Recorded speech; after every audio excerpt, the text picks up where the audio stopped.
Olá minha gente, tudo bem?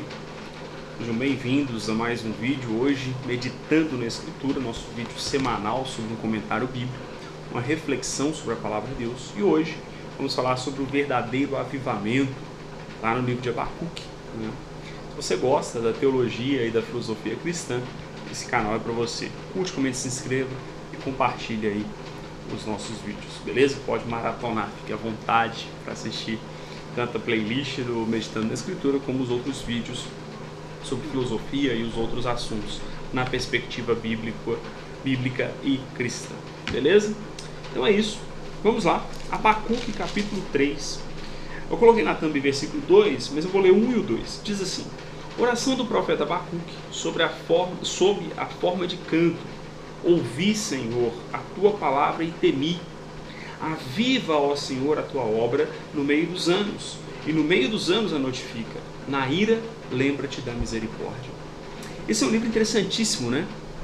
Eu li ele recentemente, por necessidade da igreja, e é um texto maravilhoso. O profeta Abacuque, a gente não tem a data muito exata, mas os estudiosos conseguem colocar ele ali junto com Jeremias, né? Pelo conteúdo do livro, beleza? Ele está falando sobre a invasão babilônica, sobre o cerco babilônico, antes do cativeiro, então data-se ele ali de antes do cativeiro babilônico, tá? Por causa dessas coisas. Bom, a questão aqui é a seguinte: o profeta Abacuque, ele vai aos pés do Senhor e ele reclama com Deus. O capítulo 1, ele reclamando com Deus. São 3 capítulos apenas. Ele fala: Senhor, eu estou vendo o povo violento, o povo é injusto, o povo é corrupto, a nação de Judá é corrupta. E aí o Senhor falou que a Babilônia vai trazer o juízo, porque me parece que aqui ele está lendo e interpretando as profecias de Jeremias, e Jeremias aponta para o cativeiro babilônico, né? Então eu vejo que ele está interpretando toda essa fala. E ele fala: mas Senhor, os babilônicos, os caldeus, é o termo que ele usa, eles são mais perversos do que nós, do que a nação, do que o teu povo. Sim, o teu povo está distante de ti, mas os babilônicos, poxa, o Senhor vai trazer eles, vai colocar eles para trazer juízo? E aí você fala: poxa, mas um profeta questionando a Deus? No capítulo 2, olha como que ele abre o capítulo: sobre a minha guarda estarei, e sobre a fortaleza me apresentarei, e vigiarei para ver o que fala comigo, e o que eu responderei quando eu for arguído. Olha que interessante, ele fala: olha, sobre a minha guarda eu me colocarei, vou aguardar, vou esperar, e sobre a fortaleza, sobre a fortaleza que Deus me dá, eu vou esperar que o Senhor me responda, e ver o que eu vou responder quando eu for arguído. Aqui de novo me parece que ele tem em mente a forma com que Deus respondeu a Jó, com perguntas, né? Você pega lá no livro de Jó, Deus não vira para Jó e fala assim: olha, eu fiz isso por causa disso, disso, disso. Não, ele começa a perguntar: ô Jó, quem é você para entender a minha grandeza? Você tem que aceitar. E me parece que aqui o profeta já espera que Deus faça isso com ele. Ou seja, em nenhum momento o profeta questiona a glória de Deus. Em nenhum momento. Ele simplesmente expressa a sua inquietação e o seu não entendimento com o que Deus está fazendo. O fato de Deus tolerar a impiedade do povo e ainda usar uma nação mais perversa para trazer juízo. É isso que ele está questionando. Aí, a partir do versículo 2, do capítulo 2, ele vai ouvir a voz do Senhor. Então o Senhor me respondeu e disse. Ele começa a ver o que Deus vai fazer, e Deus vai explicando o que ele vai fazer. Ele vai falando de como, aqui ele vai detalhar, né, como que a Babilônia vai tomar o povo cativo, mas mais do que isso, Deus mostra para Abacuque que Deus também é soberano sobre essa nação. E aqui tem alguns detalhes interessantíssimos. No capítulo 3, Abacuque vai responder glorificando a Deus, agradecendo a Deus e fazendo essa súplica que o Senhor avive a obra dele, que o Senhor promova avivamento e que o Senhor se lembre da misericórdia. Mas aqui há alguns detalhes interessantes. Primeiro, a própria impiedade dos homens vai trazer juízo sobre eles. Veja que Israel, naquele momento, ele começa a copiar as coisas que estão lá fora. Ele se torna ímpio, a ponto de uma nação ímpia trazer o juízo. Olha que interessante.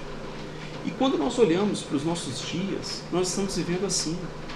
Quantas igrejas, quantos cristãos estão vivendo da mesma forma que o mundo, se dizendo cristãos, mas assimilando tudo que está no mundo, o relativismo, os costumes. Eu gravo esse vídeo, vou liberá-lo durante o carnaval, né, aqui do ano de 2025, vai ser liberado dia 2 de março, né, de 2025.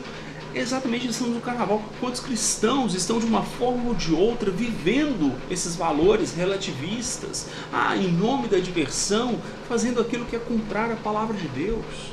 E não só isso, na ciência, nos estudos, no púlpito, pregando coisas que não são bíblicas, distorcendo textos bíblicos e vivendo da forma que não agrada a Deus, que é contrário à palavra de Deus. Quantos estão vivendo isso? E aí, gente, essa própria filosofia será o juízo sobre eles. Perceba que as pessoas que vão vivendo assim, em algum momento elas sofrem por si mesmas. Deus traz o juízo exatamente do mundo sobre eles, daquilo que eles aplaudem, daquilo que eles admiram, daquilo que eles copiam. Traz um juízo sobre eles. Eles pagam o preço. Né? Isso está na economia de Deus, não estou aqui sendo profeta do caos, nem nada disso, só mostrando o que eu vejo nas Escrituras. E aí Deus nos mostra que Ele está no controle de tudo, embora Ele seja santo, e a gente não pode confundir o fato de Deus ser tolerante com o fato dele ser permissivo. Não é a mesma coisa. Deus é tolerante. Você vai lá em Eclesiastes capítulo 8, versículo 11. Né? Por perceber que o juízo não se executa de imediato, o coração do homem está inclinado para o mal. É isso, a nossa pecaminosidade nos puxa, e o ser humano, quando ele perde de vista a soberania e a santidade de Deus, ele vai totalmente para o pecado. Tá? Mas, por outro lado, quando nós, como profeta, né, vemos essa dificuldade, vamos aos pés do Senhor e falamos: Senhor, tem misericórdia, o que está acontecendo? Ele nos leva a entender. E aí, quando o profeta ouve, ele vai dizer: ouvi, Senhor, a tua palavra e temi. Trouxe temor ao seu coração. E ele clama por avivamento diante disso. E aqui nós entendemos o verdadeiro avivamento. O avivamento não é pular, rodar, gritar, cantar músicas animadas. Nada disso é avivamento. Ou ter muita profecia na igreja. Tá? Eu creio inarredavelmente nos dons espirituais e na atualidade dos dons espirituais. Sou pentecostal clássico, tá? Agora, rodar, pular, isso não é avivamento. A profecia traz temor. Ouvir a palavra de Deus tem que trazer temor, reverência diante de Deus. O verdadeiro avivamento está na obediência a Deus e no respeito às Escrituras. Hoje, a gente não se ajoelha mais para orar e as lágrimas descem. Nós não tememos mais, nós não reverenciamos mais. Abacuque vai falar: o Senhor está no templo, cale-se diante dele toda a terra. No versículo 20, mas o Senhor está no seu santo templo, cale-se diante dele toda a terra. No versículo 20 do capítulo 2. Né? A gente esqueceu isso. Esse é o verdadeiro avivamento, a reverência. E ele clama: Senhor, aviva e lembra da misericórdia. Senhor, que a tua obra esteja viva, que a tua doutrina esteja viva nos nossos corações. Precisa ser o nosso clamor. Ao olhar ao nosso redor, pessoas que deveriam servir a Deus estão negando a fé. Pessoas que deveriam ensinar o povo a verdade estão ensinando coisas distorcidas. O nosso clamor tem que ser: Senhor, aviva a tua obra no meu coração, aviva a tua obra na minha casa e na minha família, que sejamos tementes a ti. Que a igreja, que as pessoas que são sob a minha liderança, sobre o meu governo, sobre o meu ministério, também sejam tementes a ti. E lembra, Senhor, da misericórdia. Que ao estarmos aos teus pés, lembra da nossa fraqueza e tenha amor pela miséria, que é o significado da palavra misericórdia. Tenha, Senhor, amor pela nossa situação tão frágil e pecaminosa, e nos santifica, nos aviva para obedecermos a ti. Tem que ser a nossa oração, queridos. Tá? E aí Abacuque termina e ele vai dizer: olha, é interessante, lá no versículo 17 do capítulo 3, né, ele vai dizer: porquanto ainda que a figueira não floresça, nem haja fruto na vide, e o produto da oliveira minta, e os campos não produzam mantimento, as ovelhas da malhada sejam arrebatadas e nos currais não haja vacas, todavia eu me alegrarei no Senhor, exultarei no meu Deus, exultarei no Deus da minha salvação.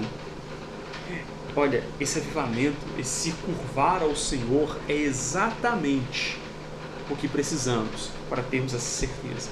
Ainda que tudo dê errado, ainda que o mundo nos subjugue, nos faça sofrer, em Deus podemos ter certeza, no Deus da nossa salvação podemos descansar e confiar, porque tudo, eu acho que essa é a grande lição que Deus dá a Abacuque, tudo está debaixo do governo do nosso Senhor.